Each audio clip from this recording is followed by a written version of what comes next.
nun auch der Führer.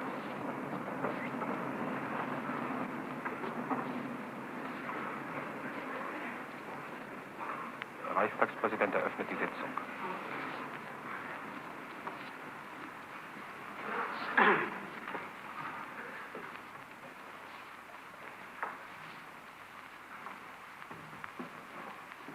Ich eröffne die Sitzung des Reichstages. Meine Herren Abgeordneten, ich bitte Sie, von den Plätzen zu erheben und als erstes all der tapferen deutschen Soldaten zu gedenken, die nun seit unserer letzten Sitzung den Heldentod für das Vaterland gestorben sind. Wir gedenken ihrer aller und gleichzeitig mit ihnen gedenken wir auch der trauernden Hinterbliebenen, die aber in stolzer Trauer über den Heldentod ihrer Angehörigen sein dürfen.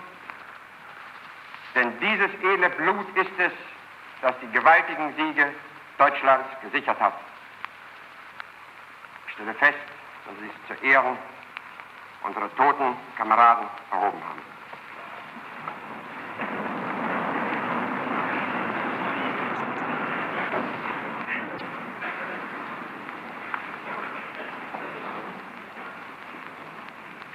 Mein Führer, ich bitte Sie, zu uns zu sprechen.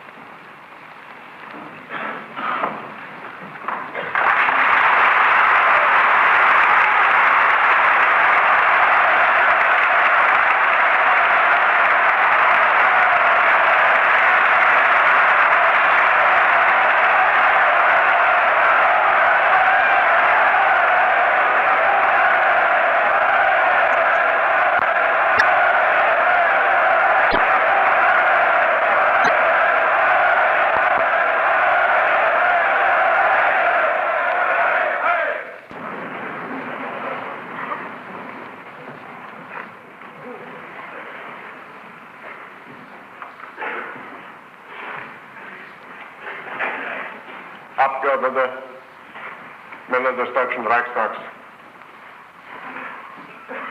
Ein Jahr weltgeschichtlicher Ereignisse geht zur Neige.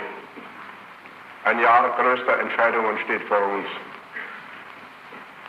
In dieser ernsten Zeit spreche ich zu Ihnen, Abgeordnete des Reichstags, als den Vertretern der deutschen Nation. Allein darüber hinaus soll das ganze deutsche Volk von diesem Rückblick Kenntnis nehmen und von den Entscheidungen, die uns Gegenwart und Zukunft aufzwingen.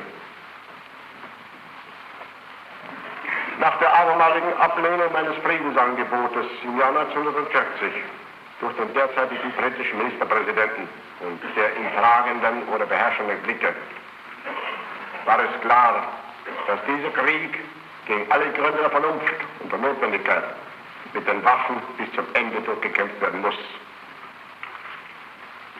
Sie kennen mich, meine alten Parteigenossen, dass ich stets ein Feind halber oder schwächlicher Entschlüsse war.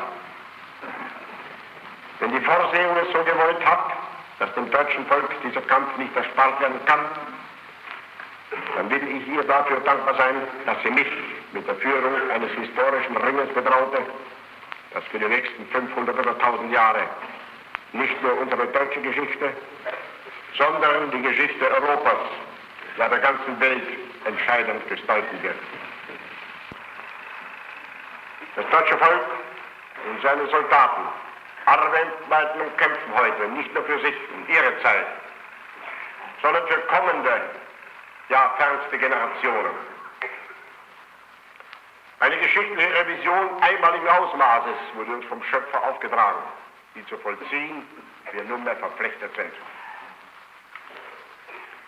Der schon kurz nach der Beendigung des Kampfes in Norwegen mögliche Waffenstillstand im Westen zwang die deutsche Führung zuallererst, die gewonnenen politisch, strategisch und wirtschaftlich wichtigen Gebiete militärisch zu sichern. So haben die damals eroberten Länder seitdem ihre Widerstandsmöglichkeit wesentlich verändert. Von Kirkenes bis zur spanischen Grenze erstreckt sich ein Gürtel von Stützpunkten und Befestigungen größten Ausmaßes.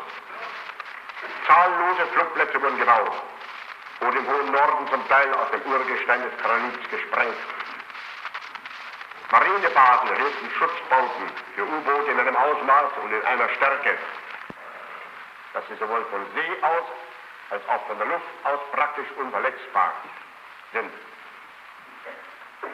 Der Verteidigung selbst dienen mehr als 1.500 neue Batterien, deren Stellungen erkundet, geplant und ausgebaut werden mussten.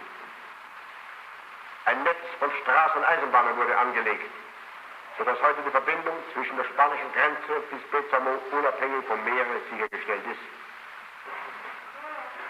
Pioniere und Baubataillone der Marine, des Heeres und der Luftwaffe in Verbindung mit der Organisation TOT haben hier Anlagen geschaffen, die dem Westwall in nichts nachstehen. An ihrer Verstärkung wird unentwegt weitergearbeitet. Es ist mein unbeirrbarer Entschluss, diese europäische Front für jeden Feind unangreifbar zu machen. Diese auch über den letzten Winter in fortgesetzte Arbeit defensiver Art fand ihre Ergänzung durch eine offensive Kriegführung, wie sie durch die jahreszeitlichen Verhältnisse bedingt möglich war. Deutsche Überwasser- und Unterwasserseestreitkräfte führten ihren stetigen Vernichtungskrieg gegen die britische und die ihr dienstbare Kriegs- und Handelsmarine weiter. Die deutsche Luftwaffe unterstützte durch Angriffe, durch Aufklärung, die Schädigung der feindlichen Tonnage und brachte in zahllosen Vergeltungsflügen den Engländern eine bessere Vorstellung über den reizenden Krieg bei, dessen Urheber mit in erster Linie sein heutiger Premierminister ist. In diesem Kampf wurde in der Mitte des vergangenen Jahres Deutschland vor allem durch seine italienischen Bundesgenossen unterstützt. Viele Monate lastete das Gewicht eines großen Teils der britischen Macht auf den Schultern des mit uns verbündeten italienischen Staates. Nur infolge der enormen Überlegenheit an schweren Panzern gelang es den Engländern in Nordafrika vorübergehend eine Krise herbeizuführen. Schon am 24. März des vergangenen Jahres aber begann eine kleine Gemeinschaft deutsch-italienischer Verbände unter der Führung Rommels zum Gegenangriff anzutreten.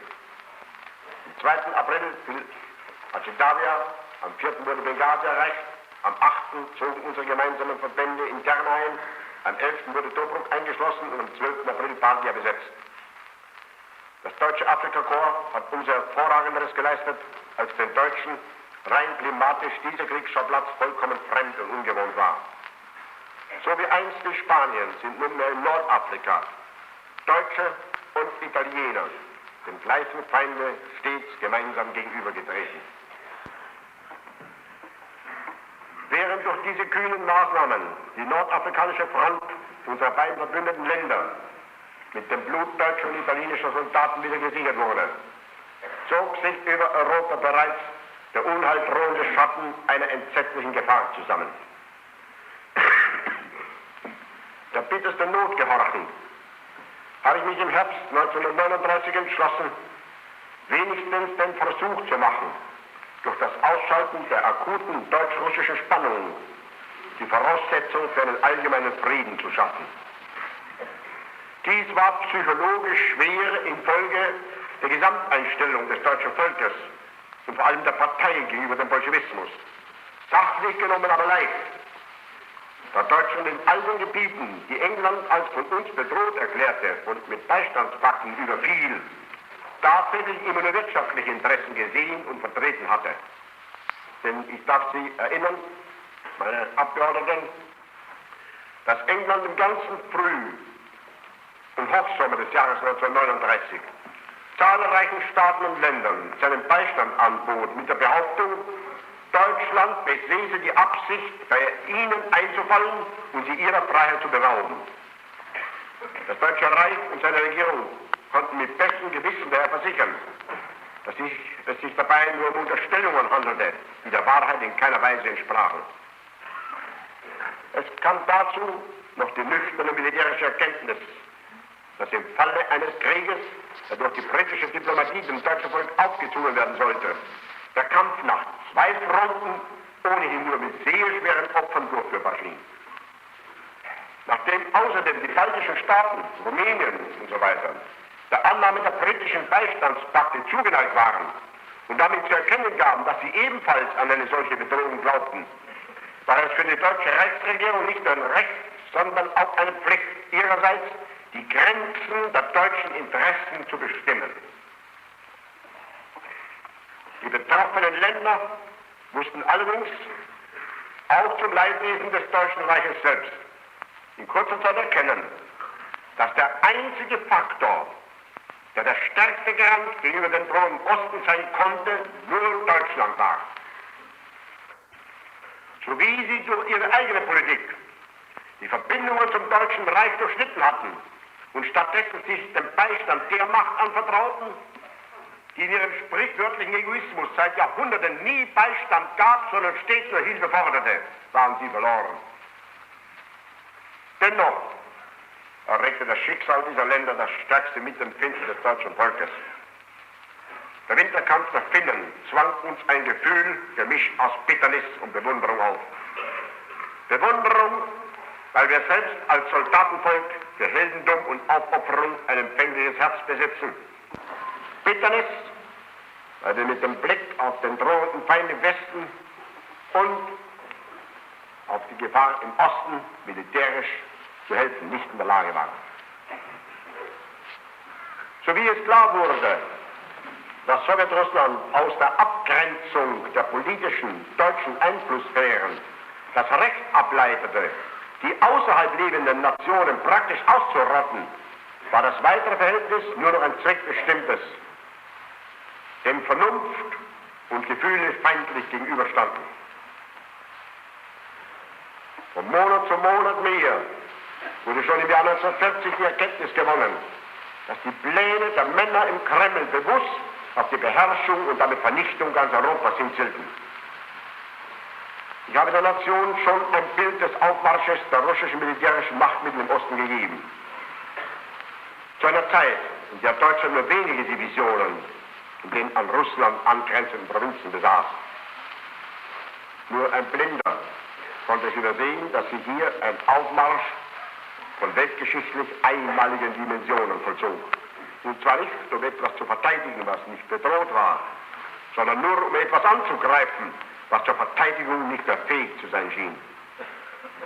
Wenn die blitzartige Beendigung des Feldzugs im Westen der Moskauer Machthabern auch die Möglichkeit nahm, mit einer sofortigen Erschöpfung des Deutschen Reiches rechnen zu können, so beseitigte dies keineswegs ihre Absichten, sondern verschob nur den Zeitpunkt des Angriffs.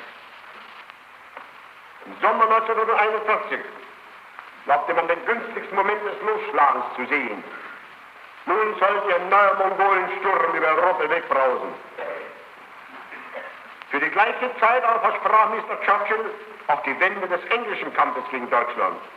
Er versucht heute in feiger Weise abzuleugnen, dass er in den Geheimsitzungen des Jahres 1940 im englischen Unterhaus als wesentlichsten Faktor für die erfolgreiche Fortführung und Beendigung dieses Krieges auf den sowjetischen Kriegseintritt hinwies, der spätestens im Jahr 1941 kommen sollte und der England dann in der Lage versetzen würde, auf seinerseits zum Angriff überzugehen. Im Frühling dieses Jahres verfolgten wir deshalb in gewissenhafter Pflicht den Aufmarsch einer Weltmacht, die an Menschen und Material über unerschöpfliche Reserven zur Verfügung schien. Schwere Wolken begannen sich über Europa zusammenzuziehen. Denn, meine Abgeordneten, was ist Europa?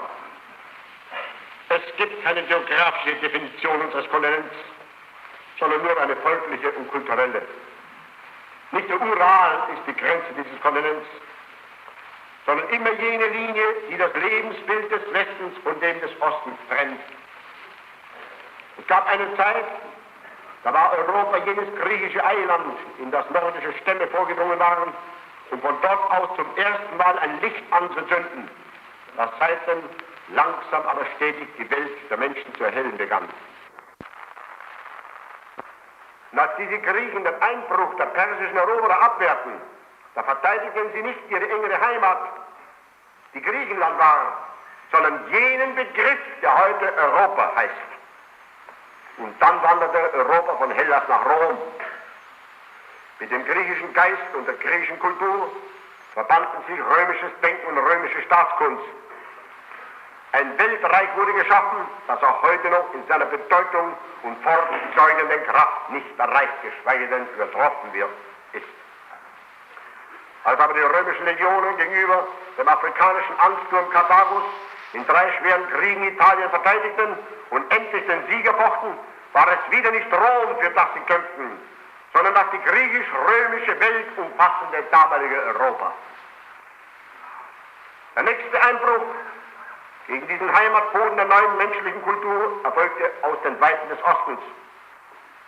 Ein furchtbarer Strom kulturloser Horden ergoss sich aus dem Inneren Asiens bis tief in das Herz des heutigen europäischen Kontinents, brennend, sengend und mordend als wahre Geiseln des Herrn. In der Schlacht auf den katalonischen Feldern traten zum ersten Mal in einem Schicksalskampf von unabsehbarer Bedeutung Römer und Germanen gemeinsam für eine Kultur ein, die von den Griechen ausgehend über die Römer hinweg nunmehr auch die Germanen in ihren Bann gezogen hatte. Europa war gewachsen. Aus Hellas und Rom entstand das Abendland und seine Verteidigung war nunmehr für viele Jahrhunderte nicht nur die Aufgabe der Römer, sondern vor allem auch die Aufgabe der Germanen. In jedem Maß aber, in dem das Abendland, beleuchtet von griechischer Kultur, erfüllt vom Eindruck der gewaltigen Überlieferungen des Römischen Reichs, durch die germanische Kolonisation seine Räume erweiterte, dehnte sich räumlich jener Begriff, den wir Europa nennen. Ganz gleich, ob nun deutsche Kaiser an uns trug oder auf dem Lechfeld die Einbrüche aus dem Osten abwehrten, oder Afrika in langen Kämpfen aus Spanien zurückgedrängt wurde. Es war immer ein Kampf des werdenden Europas gegenüber einer im tiefsten Wesen fremden Umwelt. Wenn einst Rom seine unvergänglichen Verdienste an der Schöpfung und Verteidigung dieses Kontinents zukamen, dann übernahmen nunmehr auch Germanen die Verteidigung und den Schutz einer Völkerfamilie, die unter sich in der politischen Gestaltung und Zielsetzung noch so differenziert und auseinanderweichend sein mochte, im Gesamtbild aber doch eine blutmäßig und kulturell teils gleiche, teils sich ergänzende Einheit darstellt. Und von diesem Europa aus ging nicht nur eine Besiedlung anderer Erdteile vor sich, sondern eine geistige und kulturelle Befruchtung, der sich nur jener bewusst wird, der gewillt ist, die Wahrheit zu suchen, statt sie zu verleugnen. Es hat deshalb auch nicht England den Kontinent kultiviert, sondern Splitter germanischen Volkstums unter des Kontinents sind als Angelsachsen und Normannen auf diese Insel gezogen und haben hier eine Entwicklung ermöglicht, die sicher einmalig ist. Ebenso hat nicht Amerika Europa entdeckt, sondern umgekehrt.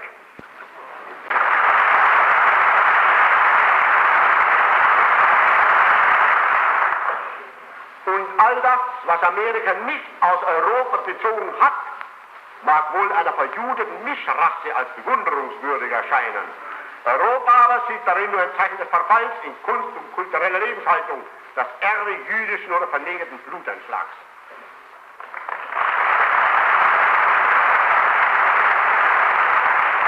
Meine Abgeordneten, Männer des Deutschen Reichstags, ich muss diese Ausführungen machen, denn der Kampf, der sich in den ersten Monaten dieses Jahres allmählich als unausbleiblich abzuzeichnen begann und zu dessen Führung dieses Mal in erster Linie das Deutsche Reich berufen ist, geht ebenfalls über die Interessen unseres eigenen Volkes und Landes weit hinaus. Denn so wie einst die Griechen gegenüber den Persern nicht Griechenland und die Römer gegenüber den Karthagern nicht Rom, Römer und Germanen gegenüber den Hunden nicht das Abendland, deutsche Kaiser gegenüber Mongolen nicht Deutschland, spanische Helden gegenüber Afrika nicht Spanien, sondern alle Europa verteidigt haben, so kämpft Deutschland auch heute nicht für sich selbst, sondern für unseren gesamten Kontinent.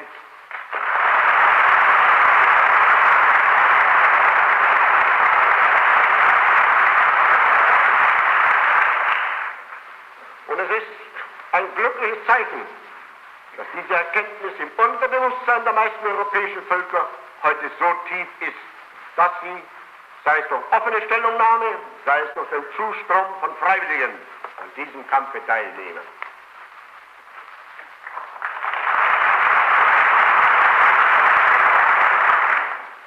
als die deutschen und italienischen Armeen am 6. April dieses Jahres zum Angriff gegen Jugoslawien und Griechenland antraten, war dies die Einleitung des großen Kampfes, in dem wir uns zurzeit noch befinden.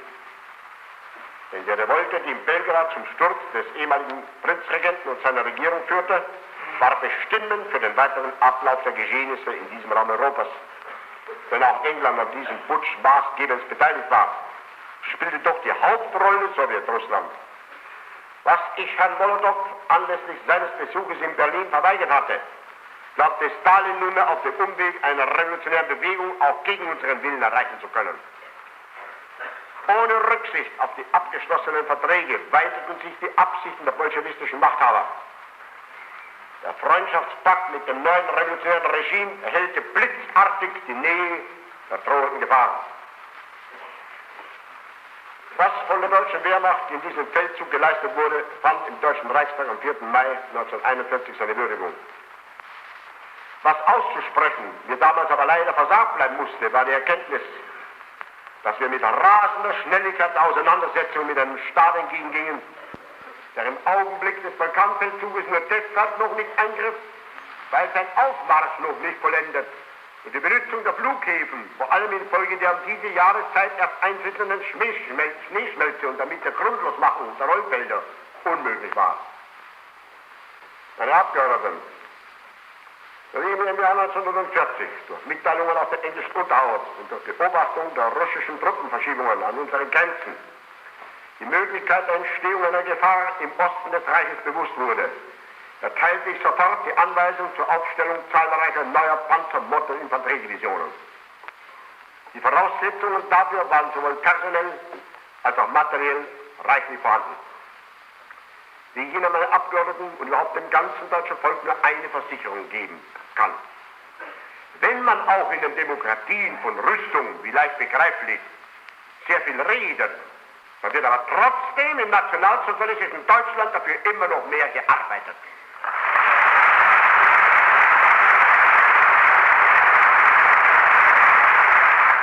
Es war in der Vergangenheit so, und es ist auch heute nicht anders.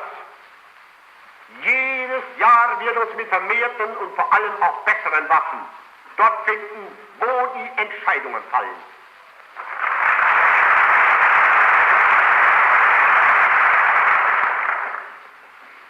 Trotz aller Einsicht in die Notwendigkeit, unter keinen Umständen dem Gegner die Möglichkeit zu bieten, den ersten Stoß in unser Herz tun zu können, war der Entschluss in diesem Fall doch ein sehr schwerer.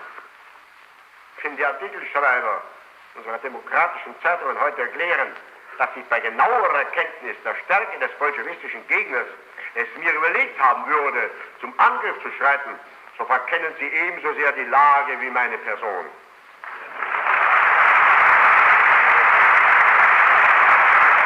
Ich habe keinen Krieg gesucht, sondern habe im Gegenteil alles getan, um ihn zu vermeiden. Ich würde aber pflichtvergessen und gewissenlos handeln, wenn ich es trotz der Kenntnis der Unvermeidbarkeit eines Waffenganges versäumen würde, die daraus einzig möglichen Konsequenzen zu ziehen.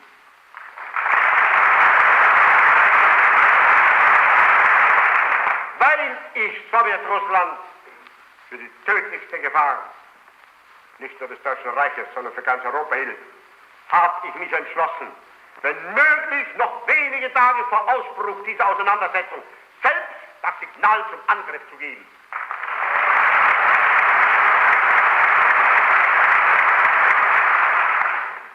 Für die Tatsache der Absicht aber des russischen Angriffes liegt heute ein wahrhaft erdrückendes und authentisches Material vor. Ebenso sind wir uns im Klaren über den Zeitpunkt, an dem dieser Angriff stattfinden sollte. Angesichts der uns vielleicht im ganzen Umfang, aber wirklich erst heute bewusst gewordenen Größe der Gefahr, kann ich dem Herrgott nur danken, dass er mich zur richtigen Stunde erleuchtet hat und mir die Kraft schenkte, das zu tun, was getan werden musste.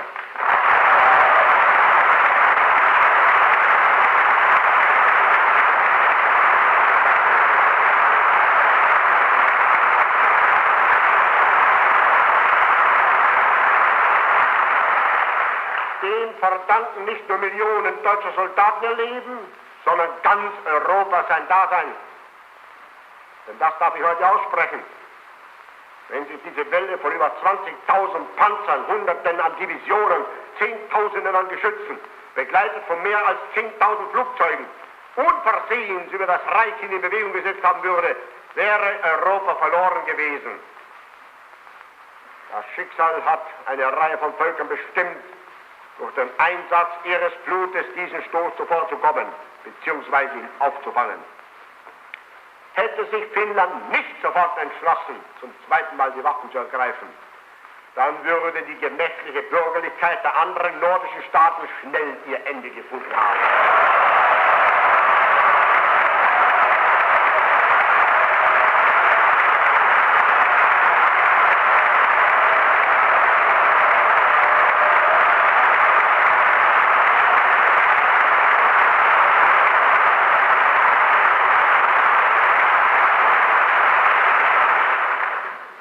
Das Deutsche Reich nicht mit seinen Soldaten und Waffen vor diesen Gegner getreten, würde ein Strom über Europa gebrannt sein, der die lächerliche britische Idee zur Aufrechterhaltung des europäischen Gleichgewichts in ihrer ganzen Geistlosigkeit und stupiden Tradition einmal für immer erledigt hätte.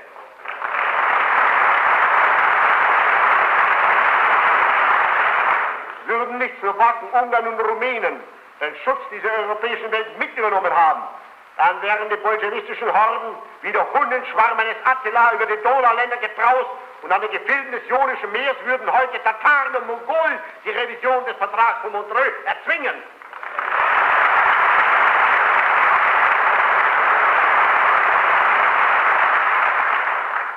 Hätten nicht Italien, Spanien, Kroatien ihre Divisionen gesendet, dann würde nicht die Abwehr einer europäischen Front entstanden sein, die als Proklamation des Begriffs des neuen Europas ihre werbende Kraft auch auf alle anderen Völker ausstrahlen ließ.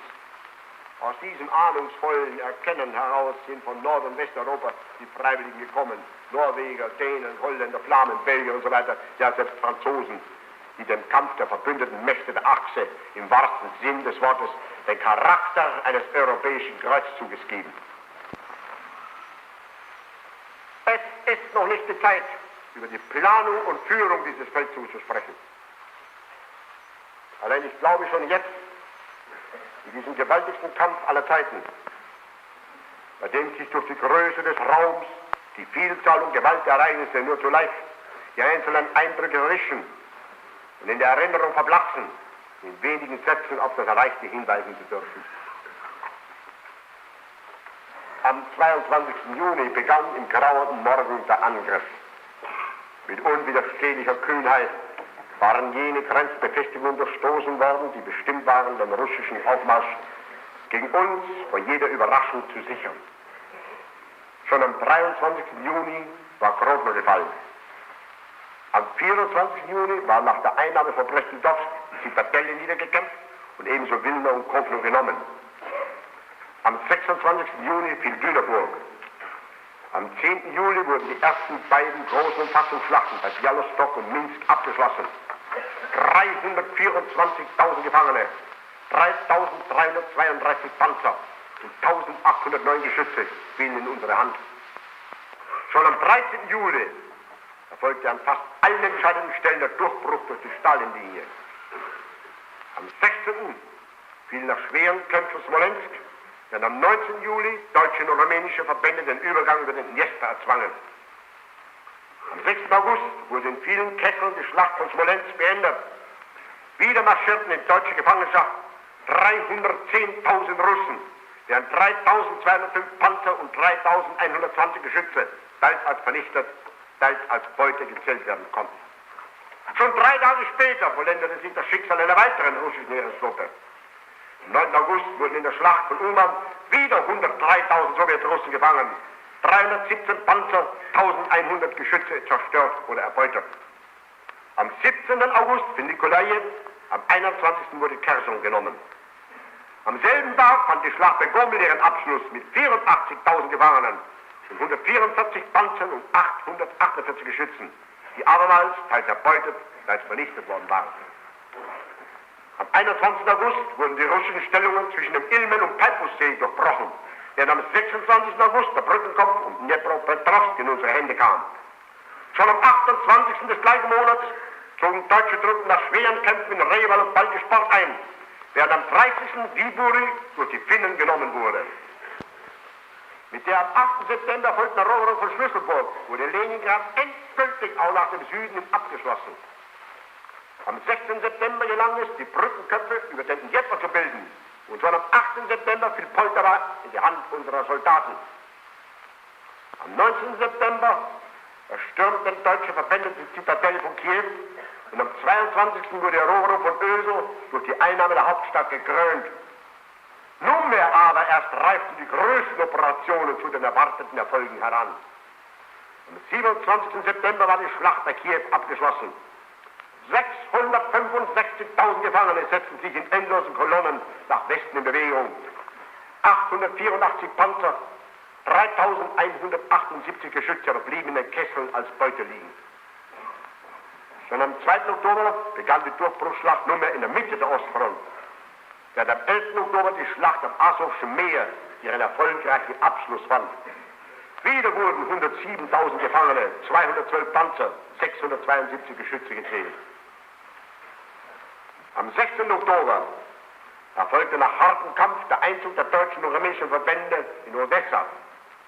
Am 18. Oktober war die am 2. Oktober begonnene Durchbruchsschlacht in der Mitte der Ostfront mit einem neuen, weltgeschichtlich einmaligen Erfolg beendet.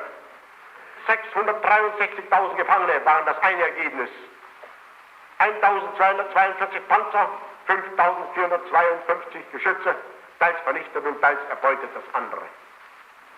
Am 21. Oktober wurde die Eroberung von Dago abgeschlossen. Am 24. Oktober das Industriezentrum Kharkov genommen. Am 28. Oktober in schwersten Kämpfen der Zugang zur Krim endgültig erzwungen und schon am 2. November die Hauptstadt Simferopol erstürmt. Am 6. November war die Krim durchstoßen bis Kertsch. Am 1. Dezember aber betrug die Gesamtzahl der gefangenen Sowjetrussen 3.806.865. Die Zahl der vernichteten oder erbeuteten Panzer betrug 21.391. Die der Geschütze 32.541 und die der Flugzeuge 17.322. Im gleichen Zeitraum wurden 2.191 britische Flugzeuge abgeschossen. Durch die Kriegsmarine 4.170.611 Bruttoregistertonnen. Durch die Luftwaffe 2.346.080 Bruttoregistertonnen versenkt. Also zusammen 6.516.791 Bruttoregistertonnen vernichtet. Meine Abgeordneten, mein deutsches Volk, das sind nüchterne Tatsachen und vielleicht trockene Zahlen. Mögen sie aber nie die Geschichte und vor allem dem Bewusstsein und der Erinnerung unseres eigenen deutschen Volkes entschwinden.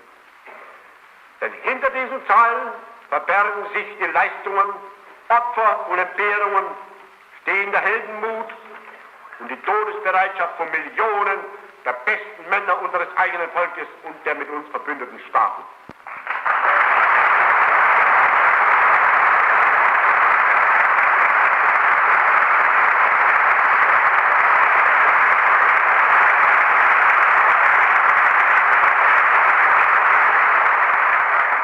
Alles das musste erkämpft werden mit dem Einsatz der Gesundheit und des Lebens und unter Anstrengungen, von denen die Heimat wohl kaum eine Ahnung hat. In endlose Fernen marschieren, gequält von Hitze und Durst, oft fast bis zur Verzweiflung gehemmt durch den Schlamm grundloser Wege, vom Weißen bis zum Schwarzen Meer den Unbilden eines Klimas ausgesetzt, das von der Glut der Juli- und Augusttage sich senkte bis zu den Winterstürmen des November und Dezember. Gepeinigt von Insekten, Leiden unter Schmutz und Ungeziefer, frierend in Schnee und Eis, haben sie gekämpft. Die Deutschen und die Finnen, die Italiener, Slowaken, Ungarn und Rumänen, die Kroaten, die Freiwilligen aus den nordischen und westeuropäischen Ländern, alles in allem die Soldaten der Ostfront.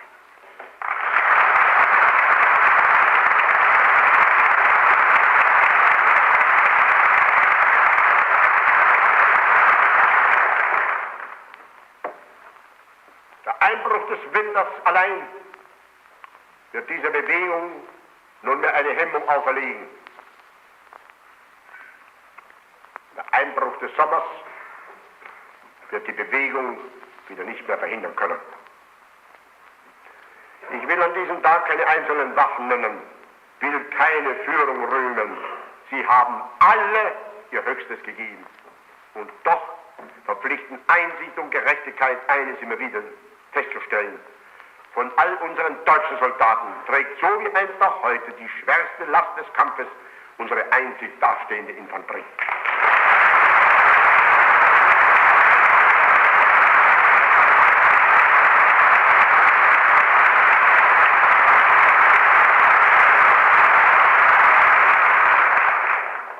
Vom 22. Juni bis 1. Dezember hat das deutsche Heer in diesem Heldenkampf verloren 158.773 Tote, 563.082 Verwundete und 31.191 Vermisste.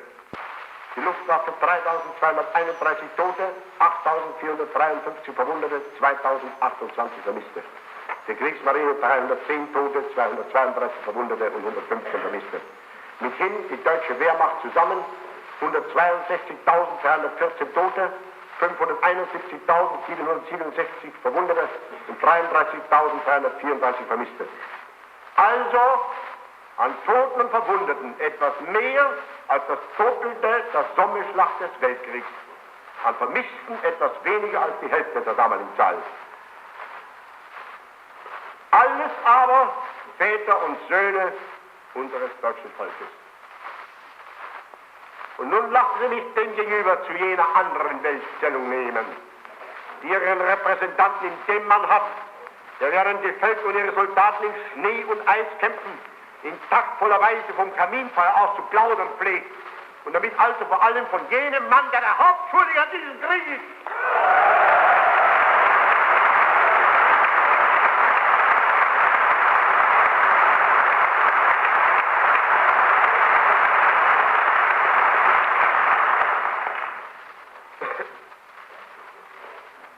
Als ich im Jahr 1939 die Lage der Nationalitäten im damaligen polnischen Staat als immer unerträglich erwies, versuchte ich zunächst auf dem Weg eines billigen Ausgleichs die untragbar gewordenen Zustände zu beseitigen.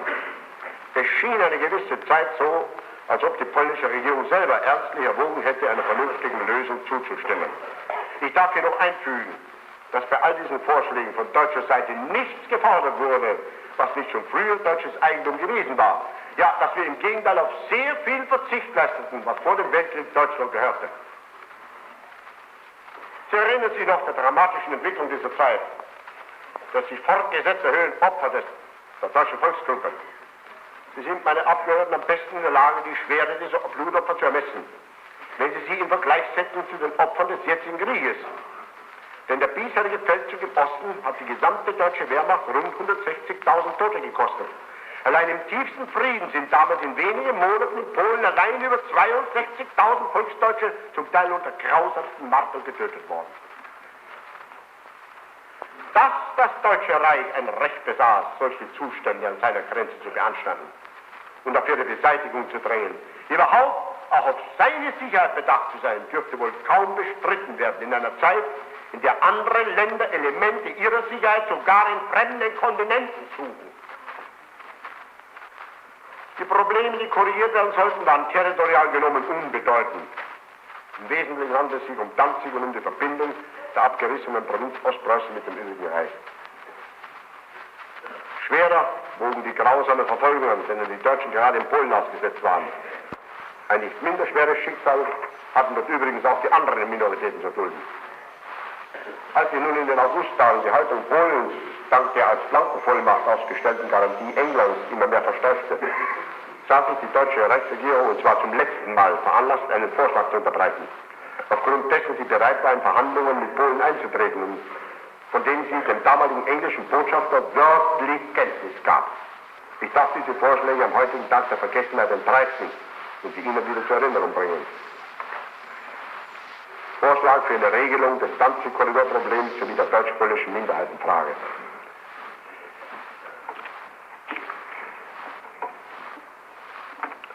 Die Lage zwischen dem Deutschen Reich und Polen ist zurzeit so, dass jeder weitere Zwischenfall zu einer Entladung der beiderseits in Stellung gegangenen militärischen Streitkräfte führen kann. Jede friedliche Lösung muss so beschaffen sein, dass sie nicht bei nächster Gelegenheit in diesem Zustand ursächlich bedingende Ereignisse wiederholen könnten. Und dadurch nicht nur der Osten Europas, sondern auch andere Gebiete in die gleiche Spannung versetzt werden.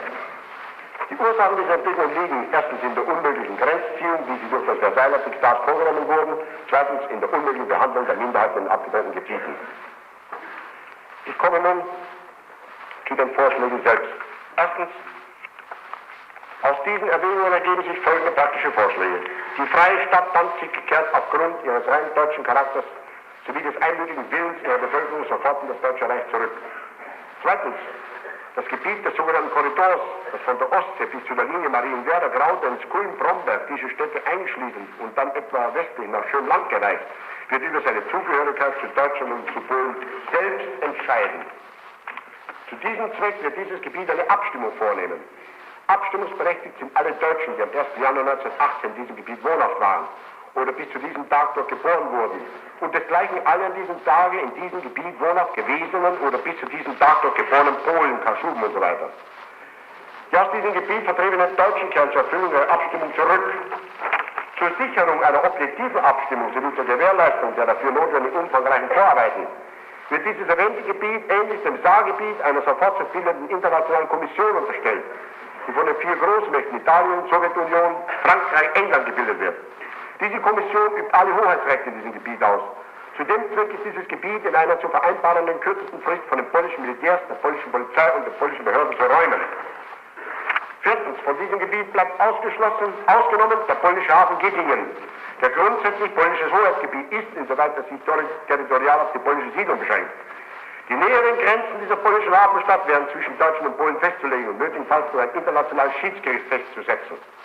Fünftens, um die notwendige Zeit für die erforderlichen umfangreichen Arbeiten zur Durchführung einer gerechten Abstimmung sicherzustellen, wird diese Abstimmung nicht für Ablauf von 12 Monaten stattfinden. Sechstens, um während dieser Zeit Deutschland seine Verbindung mit Ostpreußen und Polen, seine Verbindung mit dem Meer unbeschränkt zu garantieren, werden Straßen und Eisenbahnen festgelegt, die einen freien Transitverkehr ermöglichen. Hierbei dürfen nur jene Abgaben erhoben werden, die für die Erhaltung der Verkehrswege und für die Durchführung der Transporte erforderlich sind. Siebtens, über die Zugehörigkeit des Gebiets entscheidet die einfache Mehrheit der abgegebenen Stimmen. Achtens, um nach Erfolg der Abstimmung ganz gleich, wie diese ausgehen möge, die Sicherheit des freien Verkehrs, Deutschland mit seiner Provinz Danzig, Ostpreußen und Polen seine Verbindung mit dem Meer zu garantieren, wird, falls das Abstimmungsgebiet an Polen fällt, Deutschland eine exterritoriale Verkehrszone, etwa in Richtung von Bütow-Danzig bzw. Tirschau gegeben, zur Anlage einer Reichsautobahn sowie einer 4-gleisigen Eisenbahnlinie.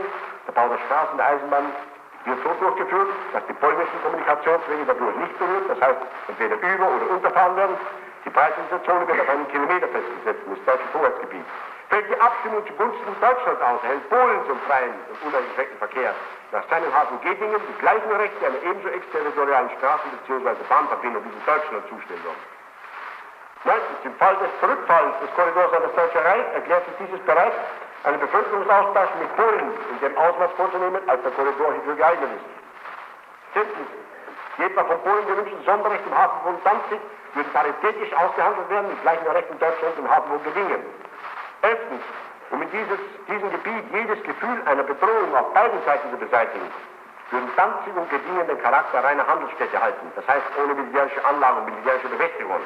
12. Die halben Befehler, die entsprechende Abstimmung entweder zu Polen oder zu Deutschland käme, würden ebenfalls zu demilitarisieren sein.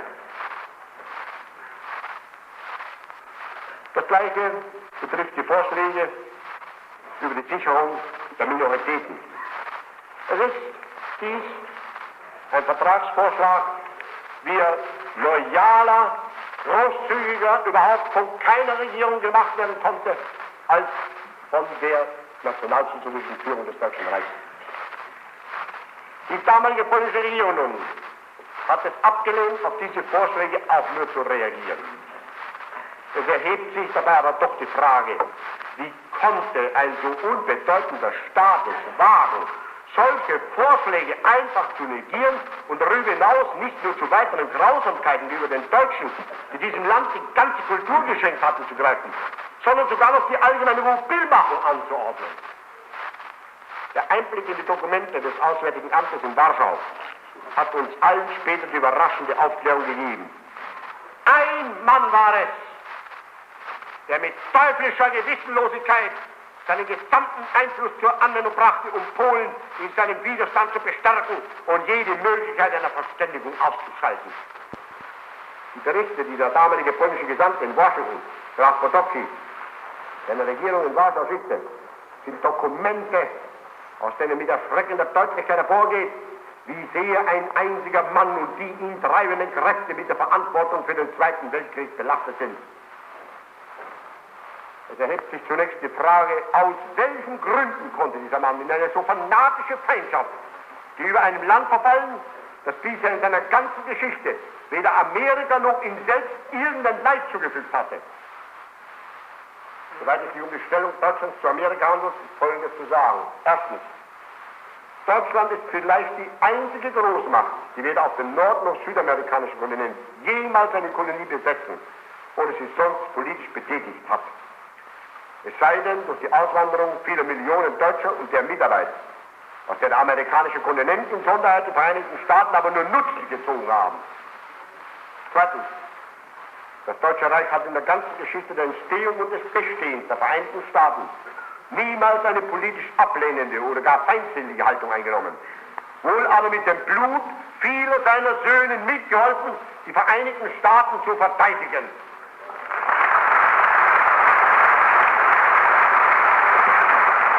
Drittens, das Deutsche Reich hat sich an keinem Krieg gegen die Vereinigten Staaten selbst beteiligt.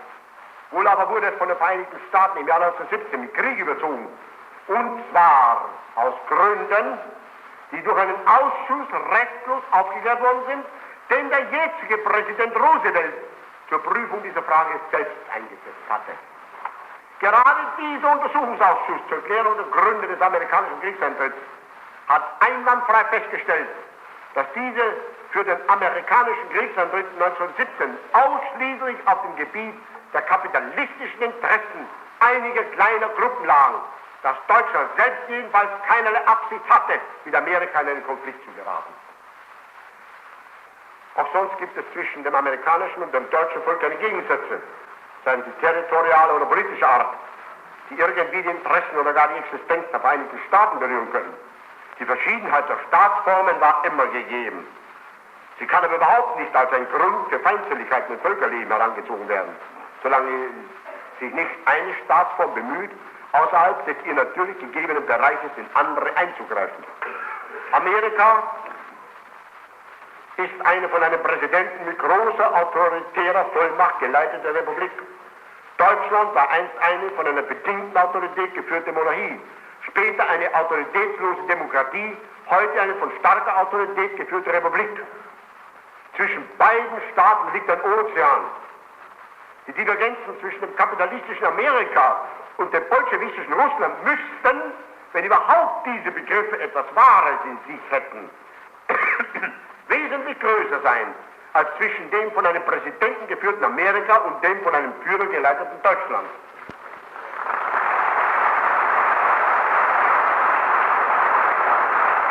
Es ist nun aber eine Tatsache, dass die beiden historischen Konflikte zwischen Deutschland und den Vereinigten Staaten, wenn auch von der gleichen Kraft inspiriert, doch ausschließlich durch zwei Männer der USA angefacht worden sind, nämlich durch den Präsidenten Woodrow Wilson und durch Franklin Roosevelt.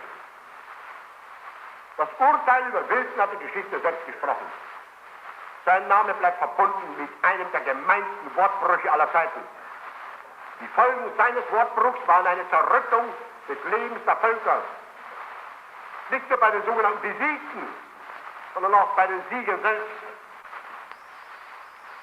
Das durch seinen Wortbruch allein ermöglichte Diktat von Versailles hat Staaten zerrissen, Kulturen zerstört und die Wirtschaft aller ruiniert. Wir wissen heute, dass hinter Wilson eine Gesellschaft interessierter Finanzier stand, die sich dieses paralytischen Professors bedienten, um Amerika in den Krieg zu führen, von dem sie sich erhöhte Geschäfte erhofften.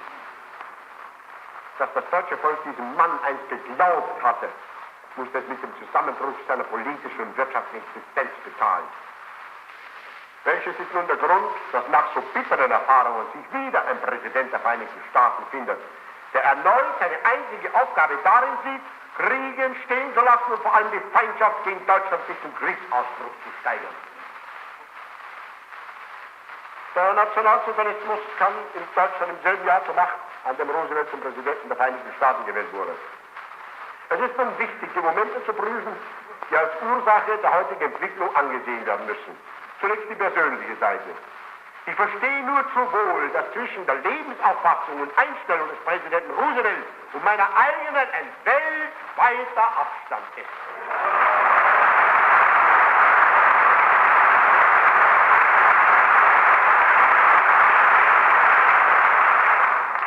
Roosevelt stammt aus einer steinreichen Familie, gehörte von vornherein zu jener Klasse von Menschen, denen Geburt und Herkunft in den Demokratien den Weg des Lebens ebnen und damit den Aufstieg sichern.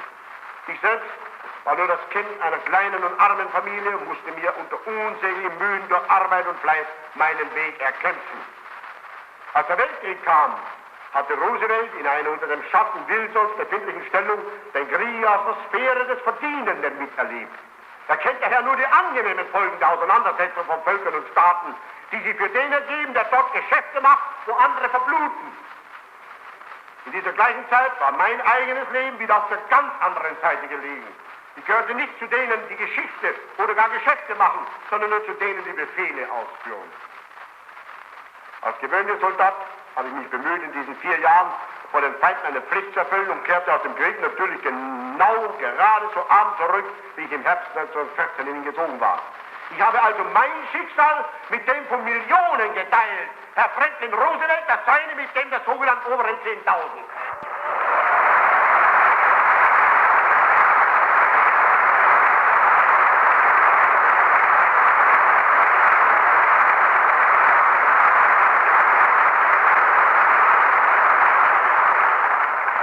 Während Herr Roosevelt nach dem Kriege schon seine Fähigkeit in Finanzspekulationen erprobte, um aus der Inflation, das heißt dem Elend der anderen, persönlich Nutzen zu ziehen, lag ich noch ebenso wie viele andere 100.000 im Lazarett. Als Herr Roosevelt endlich die Laufbahn des normalen, geschäftlich erfahrenen, wirtschaftlich fundierten, herkunftsmäßig protegierten Politikers beschritt, kämpfte ich als namenloser Unbekannter für die Wiedererhebung meines Volkes, dem das schwerste Unrecht in seiner ganzen Geschichte angetan worden war.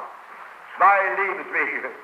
Als Franklin Roosevelt an die Spitze der Vereinigten Staaten trat, war er der Kandidat einer durch und durch kapitalistischen Partei, die sich seiner bediente.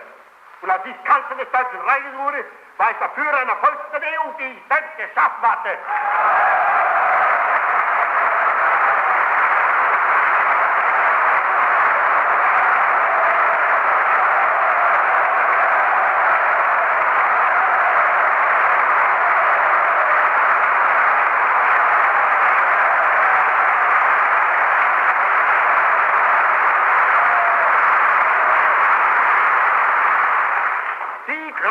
Die an Roosevelt trugen, waren die Kräfte, die aufgrund des Schicksals meines Volkes und meiner heiligsten inneren Überzeugung bekämpfte. Der Gehirndress, dessen sich der neue amerikanische Präsident bedienen musste, bestand aus Angehörigen desselben Volkes, das wir als eine parasitäre Erscheinung der Menschheit in Deutschland bekämpften und aus dem öffentlichen Leben zu entfernen begannen. Und doch hatten wir beide etwas Gemeinsames. Franklin Roosevelt übernahm einen Staat mit einer infolge der demokratischen Einflüsse verfallenen Wirtschaft. Und ich trat an die Spitze eines Reiches, das sich ebenfalls dank der Demokratie vor dem vollkommenen Ruin befand. Die Vereinigten Staaten besaßen 13 Millionen Erwerbslose, Deutschland 7 Millionen und allerdings noch weitere 7 Millionen Kurzarbeiter. In beiden Staaten waren die öffentlichen Finanzen zerrüttet, das Absinken des allgemeinen wirtschaftlichen Lebens schien kaum mehr aufzuhalten. In diesem Moment beginnt in den Vereinigten Staaten und im Deutschen Reich nunmehr eine Entwicklung, die es der Nachwelt leicht machen wird, über die Richtigkeit der Theorien ein abschließendes Urteil zu fällen. Während im Deutschen Reich unter der nationalsozialistischen Führung in wenigen Jahren ein ungeheurer Aufstieg des Lebens, der Wirtschaft, der Kultur, der Kunst usw. Einsetzte, war es dem Präsidenten Roosevelt nicht gelungen, auch nur die geringsten Verbesserungen in seinem eigenen Land herbeizuführen. Wie viel leichter aber musste diese Arbeit in den Vereinigten Staaten sein, in denen knapp 15 Menschen auf den Quadratkilometer leben, gegenüber 140 in Deutschland. Wenn es in diesem Lande nicht gelingt, eine wirtschaftliche Blüte herbeizuführen, dann hängt es nur zusammen, entweder mit dem schlechten Willen einer herrschenden Führung oder mit einer vollkommenen Unfähigkeit der berufenen Menschen.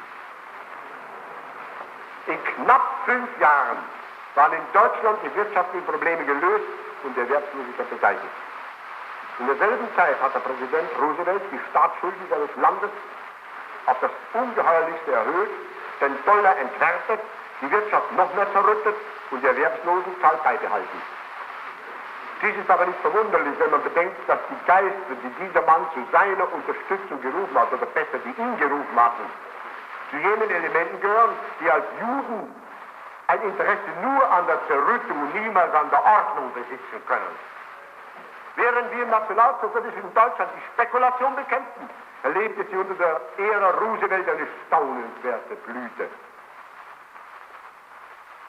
Die Gesetzgebung des New Deals dieses Mannes war falsch und damit der größte Fehlschlag, den je ein Mann erlitten hatte.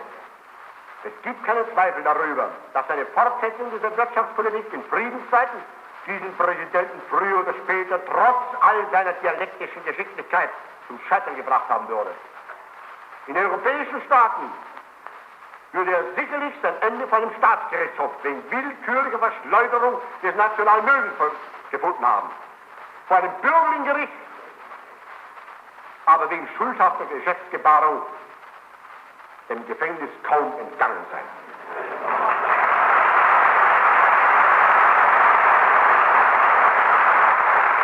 Dieses Urteil, oder besser diese Erkenntnis, besitzen auch viele und auch angesehene Amerikaner. Eine drohende Opposition braute sich über dem Haupt dieses Mannes zusammen.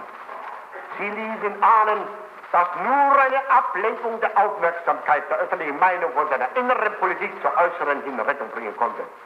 Es ist interessant, in diesem Zusammenhang die Berichte des polnischen Gesandten Potocki aus Washington zu studieren, der immer wieder darauf hinweist, dass sich Roosevelt der Gefahr des Zusammenbruchs seines ganzen wirtschaftlichen Kartenhauses genau bewusst sei und deshalb unter allen Umständen eine außenpolitische Ablenkung benötige.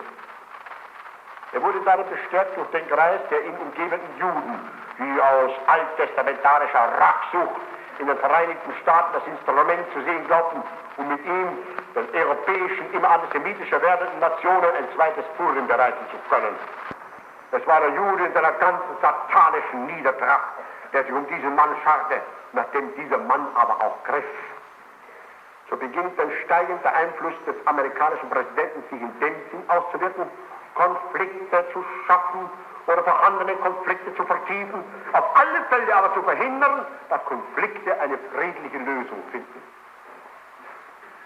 Jahrelang hat dieser Mann schon einen einzigen Wunsch, dass irgendwo in der Welt ein Streit ausbricht, am besten in Europa, der die Möglichkeit gibt, durch Verpflichtung der amerikanischen Wirtschaft an einen der beiden Streitenden eine politische Interessenverflechtung herzustellen, die geeignet sein konnte, Amerika einem solchen Konflikt langsam näher zu bringen und damit die Aufmerksamkeit von seiner zerfahrenen Wirtschaftspolitik im Inneren nach außen hin abzulenken. Besonders brüskant ist sein Vorgehen in diesem Sinn gegen das Deutsche Reich. Vom Jahr 1937 ab setzten eine Anzahl von Rednern, darunter eine besonders niederträchtige vom 5. Oktober 1937 in Chicago, in denen dieser Mann planmäßig beginnt, die amerikanische Öffentlichkeit gegen Deutschland aufzuhetzen. Er droht mit der Aufrichtung einer Art von Quarantäne gegen die sogenannten autoritären Staaten. Im Vollzug dieser sich nun dauernd steigenden Hass- und Hetzreden des Präsidenten Roosevelt beruft er nach neuerlichen beleidigenden Erklärungen den amerikanischen Botschafter in Berlin zur Berichterstattung nach Washington. Seitdem sind die beiden Staaten nur noch durch Geschäftsträger miteinander verbunden. Vom November 1938 ab beginnt er planmäßig und bewusst jede Möglichkeit einer europäischen Befriedungspolitik zu sabotieren. Er heuchelt dabei nach außen hin Interesse am Frieden, droht aber jedem Staat, der bereit ist, die Politik einer friedlichen Verständigung zu betreiben, mit Sperrung von Anleihen, mit wirtschaftlichen Repressalien, mit Kündigung von Darlehen und so weiter. Hier geben einen erschütternden Einblick die Berichte der polnischen Botschaft in Washington, London, Paris und Brüssel. Im Januar 1939 beginnt dieser Mann, seine Hetzkampagne zu verstärken und droht mit allen Maßnahmen vor dem Kongress gegen die autoritären Staaten vorzugehen, außer mit Krieg. Während er dauernd behauptet, dass andere Staaten versuchten, sich in amerikanische Angelegenheiten einzumischen und auf die Aufrechterhaltung der Monroe-Doktrin pocht, beginnt er seit dem März 1939 in innereuropäische Angelegenheiten hineinzureden, die den Präsidenten der Vereinigten Staaten überhaupt nicht angehen. Erstens versteht er diese Probleme nicht und zweitens, selbst wenn er sie verstünde und die geschichtlichen Hergänge begriffe, hätte er ebenso wenig das Recht, sich um den mitteleuropäischen Raum zu bekümmern, wie etwa das deutsche Staatsoberhaupt ein Recht hat, über die Verhältnisse in einem Staat der USA zu urteilen oder dazu in Stellung zu nehmen.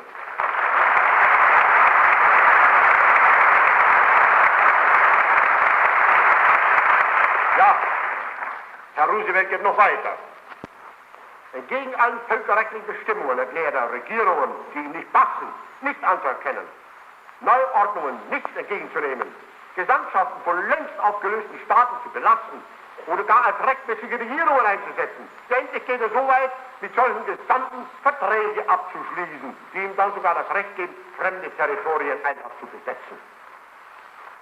Am 5. April 1939 kam der berühmte Appell Roosevelts an mich und den Duce, der eine Mischung von geografischer und politischer Unkenntnis einerseits, gepaart mit der Arroganz seines Angehörigen bestimmter Millionärskreise andererseits darstellte, und in dem wir aufgefordert wurden, Erklärungen abzugeben und mit x-beliebigen Staaten Nichtangriffspakte zu schließen, dabei zum großen Teil mit Staaten, die überhaupt nicht im Besitz ihrer Freiheit waren, weil sie von den Bundesgenossen des Herrn Roosevelt entweder annektiert oder in Protektorate verwandelt worden sind. Sie erinnern sich, meine Abgeordneten, dass ich damals diesen zudringlichen Herren eine ebenso höfliche wie deutliche Antwort gab, dass immerhin wenigstens für einige Monate den Strom der Redseligkeit dieses biederen Kriegshetzes abstoppte. An seine Stelle trat aber nun die ehrenwerte Frau Gemahlin.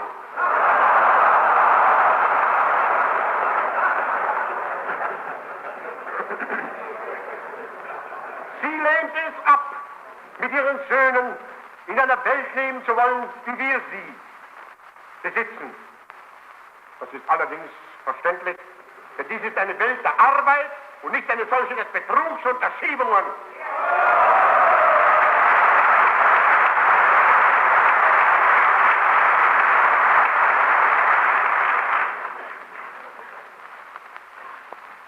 Nach kurzer Erholung aber setzt dann der Mann dieser Frau dafür am 4. November 1939 die Abänderung des Neutralitätsgesetzes so durch, dass nunmehr das Waffenausfuhrverbot aufgehoben wird, und zwar zugunsten einer einseitigen Belieferung der Gegner Deutschlands.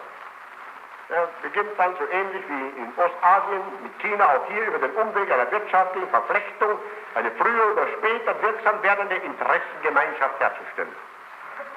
Noch im selben Monat erkennt er einen Haufen von polnischen Emigranten als sogenannte Exilregierung an, deren einziges politisches Fundament ein paar Millionen von Warschau mitgenommener polnische Goldstücke gewesen ist. Schon am 9. April geht er weiter und verfügt nun eine Sperrung der norwegischen und dänischen Guthaben mit dem verlogenen Vorwand, einen deutschen Zugriff dadurch zu verhindern, obwohl ihm genau bekannt ist, dass zum Beispiel die dänische Regierung in ihrer Vermögensverwaltung von Deutschen überhaupt nicht beachtet, geschweige denn kontrolliert wird. Zu den verschiedenen Exilregierungen wird nun weiter von ihm auch noch eine norwegische anerkannt. Schon am 15. Mai 1940 kommen zu diesen nun auch noch holländische und belgische Emigrantenregierungen. Und ebenso tritt eine Sperrung der holländischen und belgischen Guthaben ein. Allein die wahre Gesinnung dieses Mannes enthüllt sich erst in einem Telegramm vom 15. Juni an den französischen Ministerpräsidenten Renault. Er teilt ihm mit, dass die amerikanische Regierung die Hilfeleistungen an Frankreich verdoppeln wird, vorausgesetzt, dass Frankreich den Krieg gegen Deutschland fortsetzt. Und um diesen Wunsch nach Kriegsverlängerung noch besonders Nachdruck zu geben, gibt er die Erklärung ab, dass die amerikanische Regierung die Ergebnisse der Eroberung, das heißt also die Rückgewinnung, zum Beispiel der in Deutschland geraubten Gebiete, nicht anerkennen werde. Ich brauche Ihnen nicht zu versichern, meine Herren Abgeordneten, dass es jeder deutschen Regierung gänzlich gleichgültig ist, ob der Präsident der Vereinigten Staaten eine Grenze in Europa anerkennt oder nicht und auch in der Zukunft gleichgültig sein wird.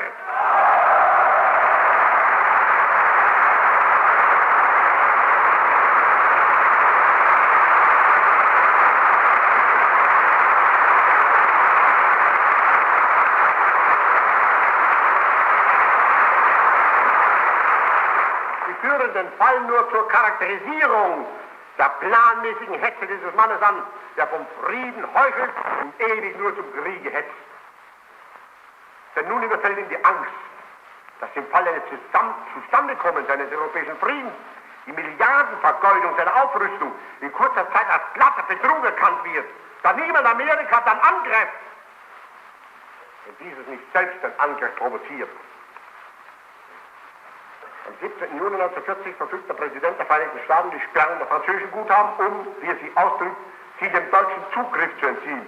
In Wirklichkeit aber, um mit Hilfe eines amerikanischen Kreuzes das Gold von Casablanca nach Amerika abzuführen.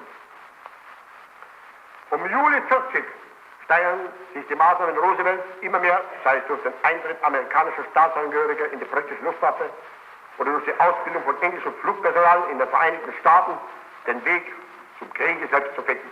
Und schon im August 40 erfolgt die gemeinsame Aufstellung eines militärischen Programms für die Vereinigten Staaten und Kanada. Um aber nun die Bildung eines amerikanisch-kanadischen Verteidigungskomitees wenigstens den größten Dummköpfen plausibel erscheinen zu lassen, erfindet er von Zeit zu Zeit Krisen, in denen er tut, als ob Amerika vor einem Überfall bedroht sei, was er seinem schon wirklich erbarmungswürdigen Anhang dadurch einsuggeriert, dass er plötzlich Reisen abbricht, in höchster Eile nach Washington zurückfährt, um solche Art die Gefährlichkeit der Situation zu unterstreichen.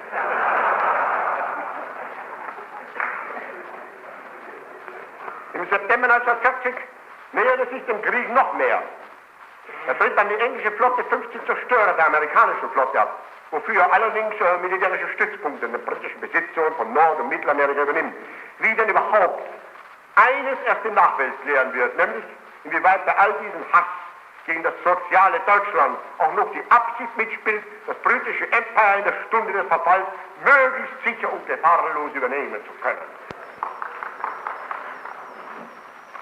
Nachdem nun England nicht mehr in der Lage ist, mit barem Geld amerikanische Lieferungen bezahlen zu können, presst er dem amerikanischen Volk das Pachtleihgesetz auf. Als Präsident erhält er nun Vollmachten zur Pacht- und leihweisen Unterstützung der Länder, deren Verteidigung ihm, Roosevelt, für Amerika als lebenswichtig erscheint. Allein im März 1941 geht dieser Mann, nachdem Deutschland unter keinen Umständen zufrieden ist, auf seine fortgesetzten Anpflegungen zu reagieren, wieder einen Schritt weiter. Schon am 19. Dezember 1939 haben amerikanische Kreuzer innerhalb der Sicherheitszone den Dampfer Columbus britischen Kriegsschiff in die Hände gespielt. Er musste deshalb versenkt werden. Am selben Tag haben USA-Streitkräfte mitgewirkt bei dem Aufbringungsversuch des deutschen Dampfers Arauca. Am 27. Januar 1940 hat der USA-Kreuzer Trenton wieder völkerrechtswidrig von Bewegungen der deutschen Handelsdampfer Arauca, La Plata und Mangoni die feindlichen Seestreitkräfte unterrichtet. Am 27. Juni 1940 verfügte er vollständig völkerrechtswidrig eine Beschränkung der Freizügigkeit ausländischer Handelsschiffe in den USA-Häfen.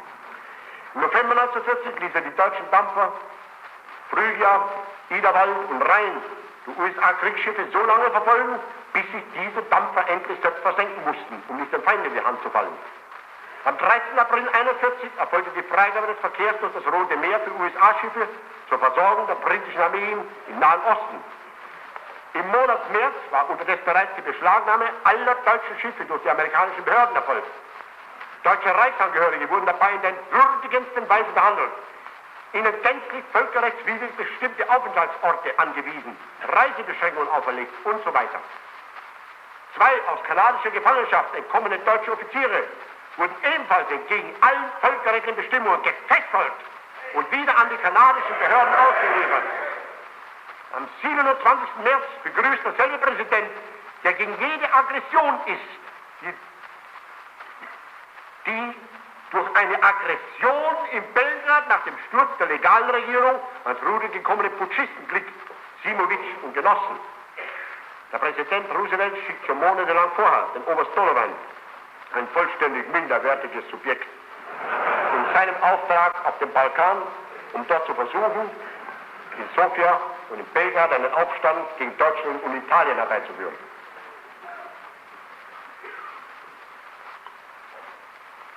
Er verspricht darauf im April Jugoslawien und Griechenland Hilfe aufgrund des Leyen-Bach-Gesetzes. Noch Ende April erkennt dieser Mann die jugoslawischen und griechischen Emigranten wieder als Exilregierung an und sperrt im Übrigen erneut völkerrechtswidrig die jugoslawischen und griechischen Guthaben. Und Mitte April ab erfolgt außerdem eine weitere Überwachung des Westatlantiks durch USA-Patrouillen und der Meldung an die Engländer. Am 26. April liefert Roosevelt an England 20 Schnellboote und zugleich finden laufend Reparaturen britischer Kriegsschiffe in USA-Häfen statt. Am 12. Mai erfolgt die völkerrechtswidrige Bewaffnung und Reparatur norwegischer Dampfer, die für England fahren. Am 4. Juli treffen amerikanische Truppentransporter in Grönland zum Flugplatzbau ein. Und am 9. Juni kommt die erste englische Meldung, dass aufgrund eines Befehls des Präsidenten Roosevelt ein USA-Kriegsschiff ein deutsches U-Boot bei Grönland mit Wasserbomben bekämpft habe. Am 14. Juni erfolgt wieder völkerrechtswidrig die Sperrung der deutschen Guthaben in den Vereinigten Staaten. Am 17. Juni verlangt Präsident Roosevelt unter verlogenen Vorwänden die Zurückziehung der deutschen Konsul und Schließung der deutschen Konsulate. Er verlangt weiter die Schließung der deutschen Presseagentur Transozean, der deutschen Informationsbibliothek und der deutschen Reichsbankzentrale. Am 6. bis 7. Juli erfolgt die Besetzung des in der deutschen Kampfzone gelegenen Island auf dem Befehl Roosevelts durch amerikanische Streitkräfte. Er hofft dadurch nun bestimmt, erstens Deutschland endlich zum Krieg zu zwingen. Zweitens, ansonsten den deutschen U-Boot-Krieg genauso wertlos zu machen wie etwa im Jahr 1915 auf 16. Zur gleichen Zeit schickt er ein amerikanisches Hilfsversprechen an die Sowjetunion ab. Am 10. Juli gibt plötzlich der Marineminister Knox bekannt, dass die USA einen Schießbefehl gegen die Achsenkriegsschiffe besitze. Am 4. September operiert der USA-Zerstörer Gray entsprechend dem ihm gegebenen Befehl mit englischen Flugzeugen gegen deutsche U-Boote im Atlantik. 5 Tage später stellt ein deutsches U-Boot USA-Zerstörer als Geleitfahrzeuge im englischen Konvoi fest. Am 11. September endlich hält Roosevelt jene Rede, in der er selbst den Befehl zum Schießen gegen alle Achsenschiffe bestätigt und neu erteilt. Am 29. September greifen USA-Bewacher ein deutsches U-Boot östlich Grönland mit Wasserbomben an. Am 17. Oktober bekämpft der USA-Zerstörer Kearney in Geleitschutz für England fahren wieder ein deutsches U-Boot mit Wasserbomben. Und am 6. November endlich kappern USA-Streitkräfte völkerrechtswidrig den deutschen Dampfer Odenwald, schleppen ihn in einen amerikanischen Hafen und setzen die Besatzung gefangen. Die beleidigenden Angriffe und Anflegelungen dieses sogenannten Präsidenten, gegen mich persönlich will es dabei als belanglos übergehen. Dass er mich einen Gangster nennt, ist umso gleichgültiger als dieser Begriff wohl mangels an derartigen Subjekten nicht aus Europa, sondern aus Amerika stammt.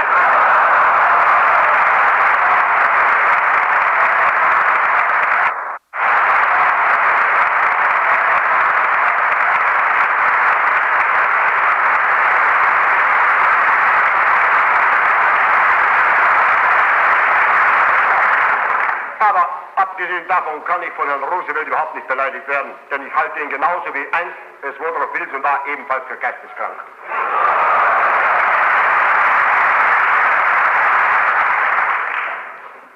Dass dieser Mann mit seinem jüdischen Anhang seit Jahren nun mit den gleichen Mitteln gegen Japan kämpft, ist uns bekannt.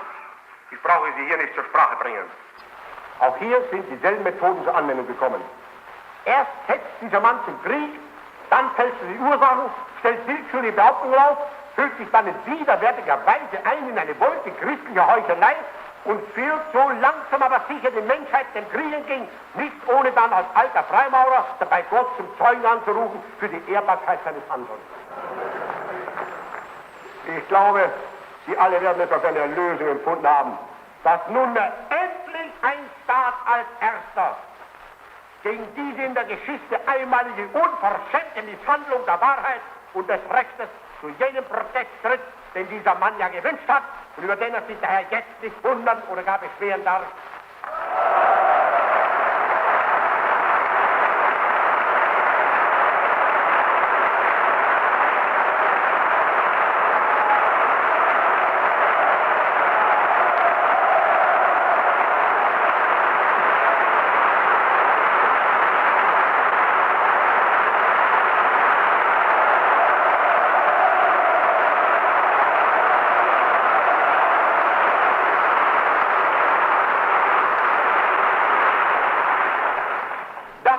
amerikanische Regierung es nach jahrelangem Verhandeln mit diesem Fälscher endlich satt hat, es sich noch weiter in so unwürdiger Weise verhöhnen zu lassen, erfüllt uns alle, das deutsche Volk und ich glaube auch die übrigen anständigen Menschen auf der ganzen Welt mit einer tiefen Genugtuung.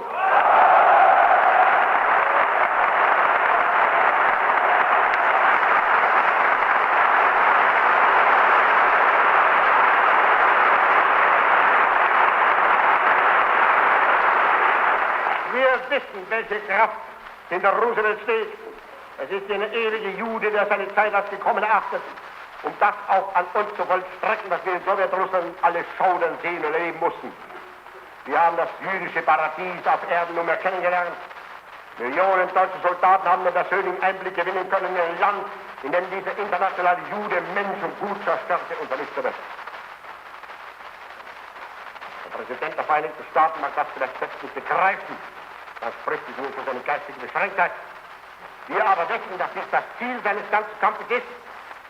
Auch wenn wir nicht im Bündnis mit Japan stünden, werden wir uns darüber im Klaren, dass es die Absicht der Juden und ihres Franklin Roosevelt ist, einen Staat nach dem anderen allein zu vernichten. Das heutige Deutsche Reich hat aber nun nichts mehr gemein mit dem Deutschland von einst.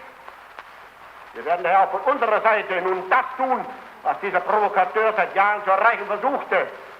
Nicht nur, weil wir Verbündete von Japan sind, sondern weil Deutschland und Italien in ihrer derzeitigen Führung genügend Einsicht und Stärke besitzen, um zu begreifen, dass in dieser historischen Zeit das Sein oder Nichtsein der Nationen bestimmt wird, vielleicht für immer. Was diese andere Welt mit uns vorhat, ist uns klar. Sie haben das demokratische Deutschland von einst zum Verhungern gebracht. Sie würden das sozialistische von heute ausrotten. Wenn Herr Roosevelt oder Herr Churchill erklären, dass sie dann später eine neue soziale Ordnung aufbauen wollen, dann ist das ungefähr so, als wenn ein Friseur mit kahlem Kopf ein untrügliches Haarwuchsmittel empfiehlt.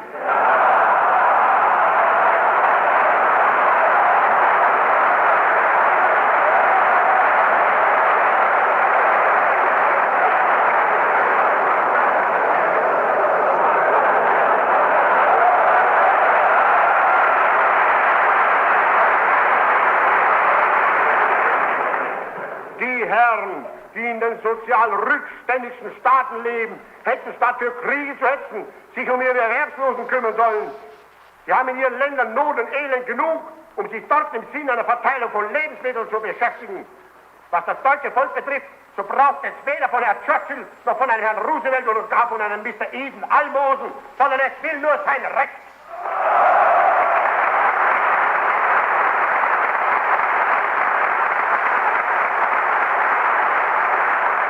Und dieses Recht zum Leben wird es sich sicherstellen, auch wenn 1000 Churchills oder Roosevelt sich dagegen verschwören wollten. Dieses Volk hier hat nun eine fast 2000-jährige Geschichte hinter sich. Es war in dieser langen Zeit noch nie so einig und geschlossen wie heute, wie es dank der nationalsozialistischen Bewegung für alle Zukunft nun sein wird.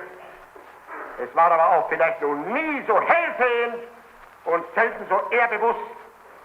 Ich habe der heute dem amerikanischen Geschäftsträger die Pässe zustellen lassen und im Folgenden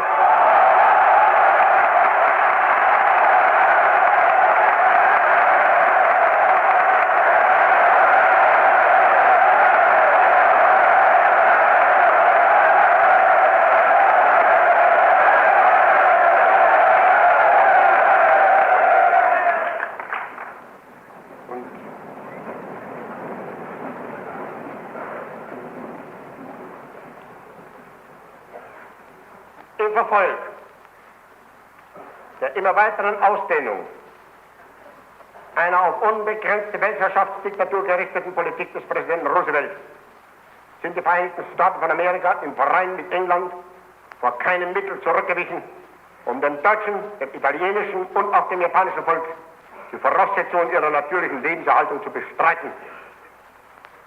Die Regierungen Englands und der Vereinigten Staaten von Amerika haben sich aus diesem Grund nicht nur für die Gegenwart, sondern auch für alle Zukunft jeder berechtigten Revision zur Herbeiführung einer besseren Neuordnung der Welt entgegengesetzt.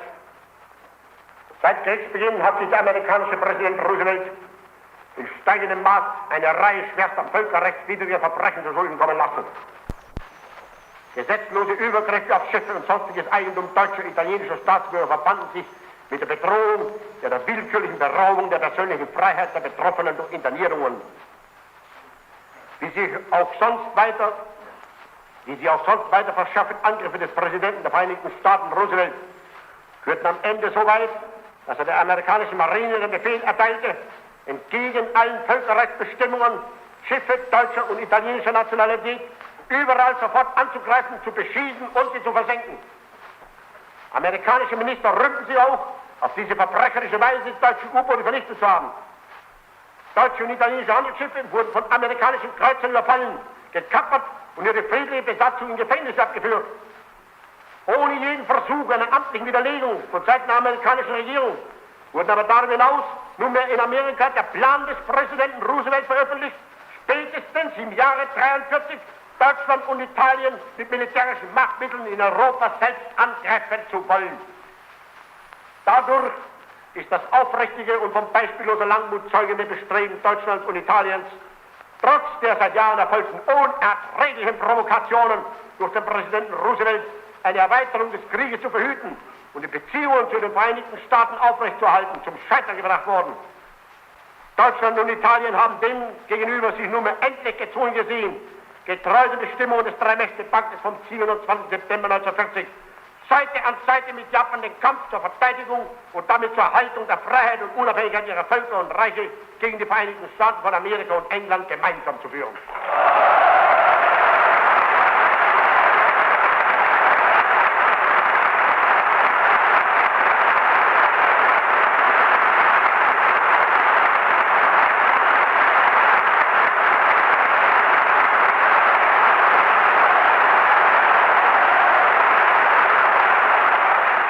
Die drei Mächte haben deshalb das folgende Abkommen abgeschlossen und am heutigen Tag in Berlin unterzeichnet. In dem unerschütterlichen Entschluss, die Waffen nicht niederzulegen, bis der gemeinsame Krieg gegen die Vereinigten Staaten von Amerika und England zum erfolgreichen Ende geführt worden ist, haben sich die deutsche Regierung, die italienische Regierung und die japanische Regierung über folgende Bestimmungen geeinigt. Artikel 1. Deutschland, Italien und Japan werden den ihnen von den Vereinigten Staaten von Amerika und England aufgezwungenen Krieg mit allen ihnen zu Gebot stehenden Machtmitteln gemeinsam bis zum siegreichen Ende führen.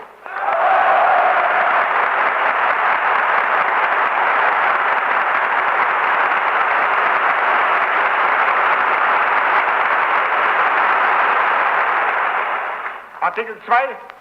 Deutschland, Italien und Japan verpflichten sich ohne volles gegenseitiges Einverständnis weder mit den Vereinigten Staaten von Amerika noch mit England Waffenstillstand oder Frieden zu schließen.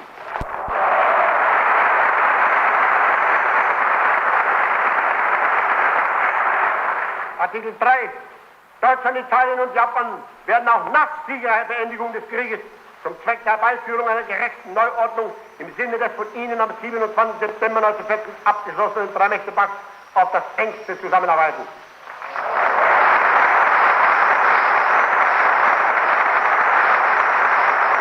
Artikel 4.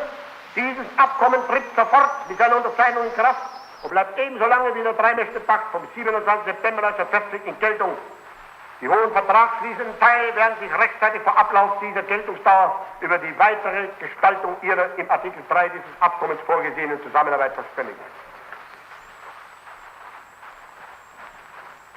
Abgeordnete, Männer des Deutschen Reichstags, wir sind uns schon seit der Ablehnung meines letzten Friedensvorschlages vom Juli 1940 im Klaren, dass dieser Kampf bis zur letzten Konsequenz durchgekämpft werden muss.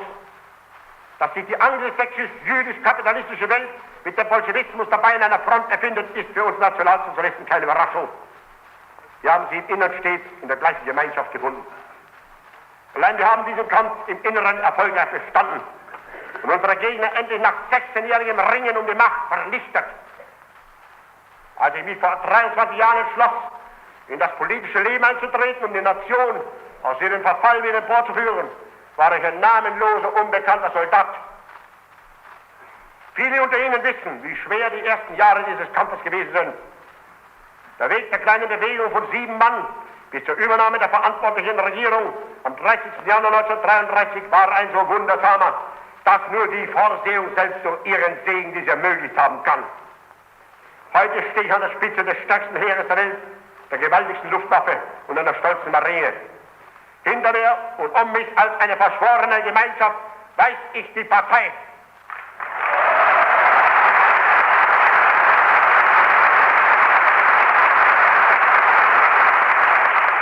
Mit der ich groß geworden bin und die durch mich groß geworden ist. Die Gegner, die ich vor mir sehe, sind die bekannten Feinde seit über 20 Jahren. Allein der Weg, der vor mir liegt, ist nicht zu vergleichen mit dem Weg, auf den ich zurückblicken kann. Das deutsche Volk steht in der Erkenntnis der entscheidendsten Stunde seines Daseins. Millionen von Soldaten erfüllen unter den schwersten Bedingungen Gehorsam und treu ihre Pflicht. Millionen deutsche Bauern und Arbeiter, deutsche Frauen und Mädchen stehen in den Fabriken und Kontoren, auf den Feldern und Äckern und schaffen im Schweiß ihres Angesichts der Heimat das Brot und der Front die Waffen. Mit uns im Bunde sind starke Völker, die von der gleichen Not gequält die gleichen Feinde vor sich finden. Der amerikanische Präsident und seine plutokratische Clique haben uns als die Völker der Habenichte getauft. Das ist richtig. Die Habenichte aber wollen leben. Und sie werden auf alle Fälle erreichen, dass das Wenige, das sie zum Leben besitzen, ihnen nicht auch noch von den Besitzenden geraubt wird.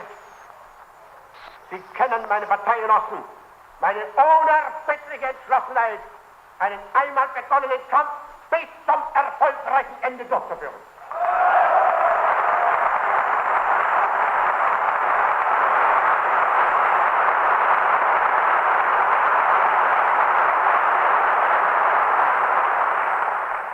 Ich kenne meinen Willen, in so einem Kampf vor nichts zurückzuschrecken. Alle Widerstände zu brechen, die gebrochen werden müssen. Ich habe Ihnen in meiner ersten Rede am 1. September 1939 versichert, dass in diesem Krieg weder Waffengewalt noch Zeit Deutschland niederzwingen werden.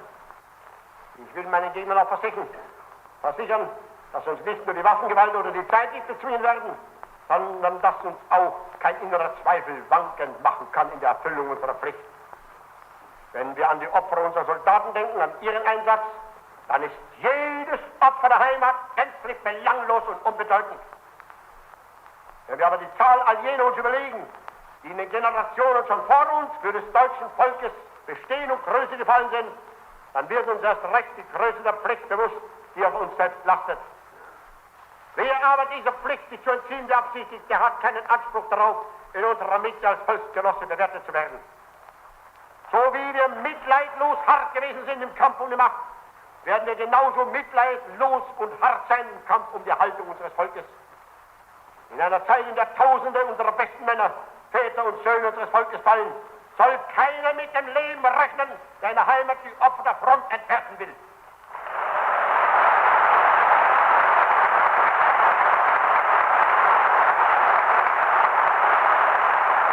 Ganz gleich unter welchen Tarnungen jemals der Versuch gemacht werden würde, diese deutsche Front zu stören, den Widerstandswillen unseres Volkes zu untergraben, die Autorität des Regimes zu schwächen, die Leistungen der Heimat zu sabotieren, der Schuldige wird fallen.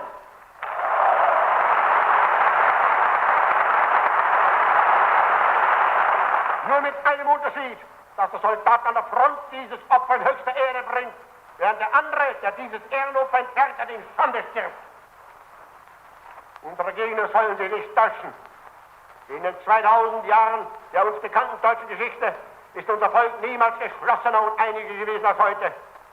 Der Herr der Welten hat so Großes in den letzten Jahren an uns getan, dass wir in Dankbarkeit uns vor einer Vorsehung verneigen, die uns gestattet hat, Angehörige eines so großen Volkes sein zu dürfen. Wir danken ihm, dass wir angesichts der früheren und kommenden Generationen des deutschen Volkes auch uns in Ehren eintragen können in das unvergängliche Buch der deutschen Geschichte.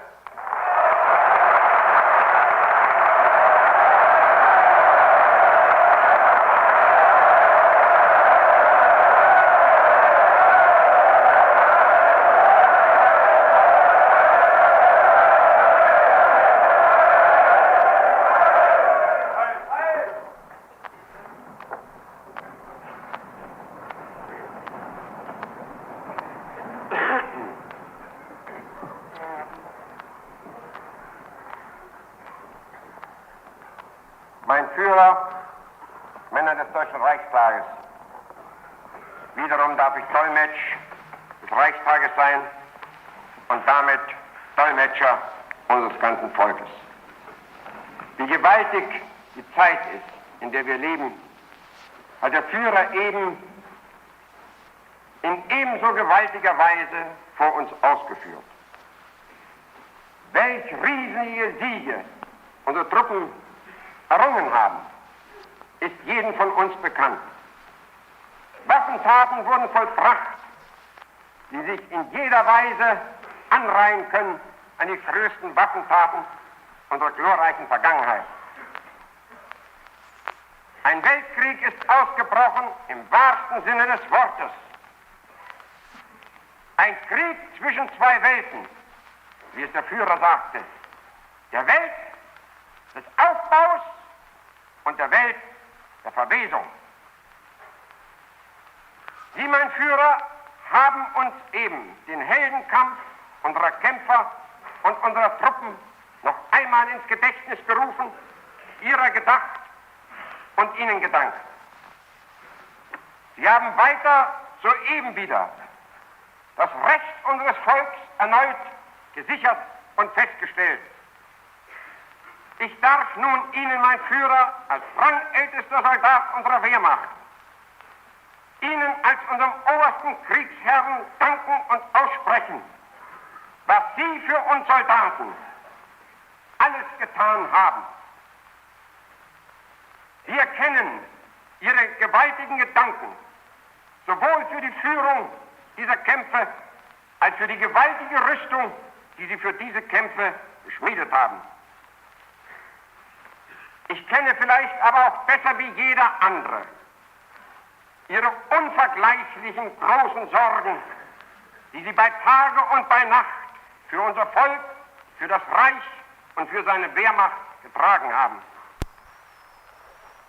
Ich kenne auch die gewaltigste Sorge, mein Führer, die Sie damals tragen mussten, vor der Entscheidung anzutreten, um die gewaltigste Macht der Zerstörung, um ihr entgegenzutreten. Nicht nur, wie Sie sagten, um Deutschland zu retten, auch Europas. Im wahrsten Sinne war diesmal das Abendland mit all seinen Werten und all seiner Kultur bedroht. Aber Ihr starkes Herz und Ihr Genie ist dieser Bedrohung entgegengetreten. Und wir wissen, dass mit Ihnen auch der endgültige Sieg sein wird. Ihre Führung und Ihre Soldaten haben den gewaltigsten Kampf aufgenommen.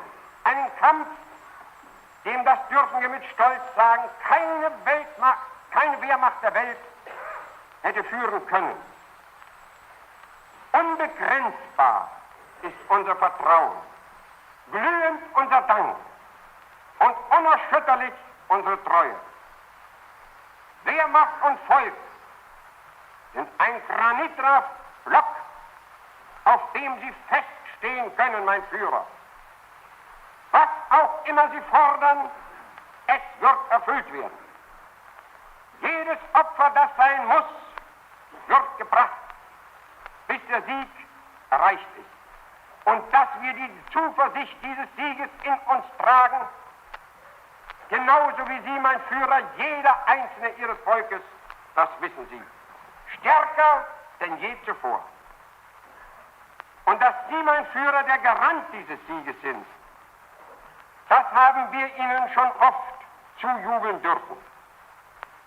Wir haben jetzt nur noch eines wieder zu tun, von der Allmacht zu erflehen. Gott segne unseren Führer, Gott schütze unseren Führer und unser Reich.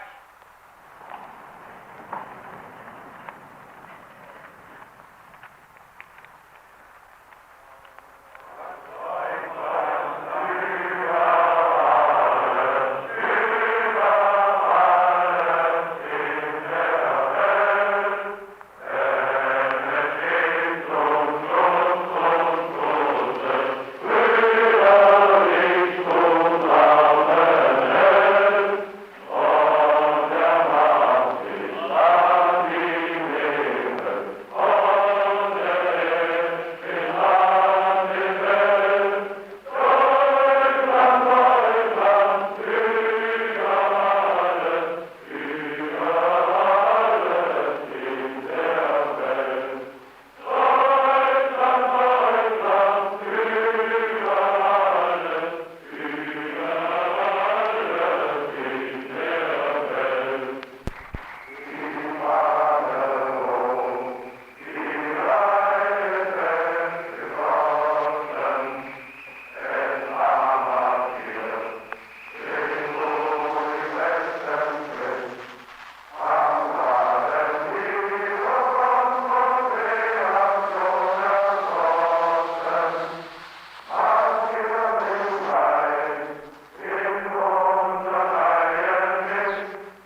Führer! Sieg!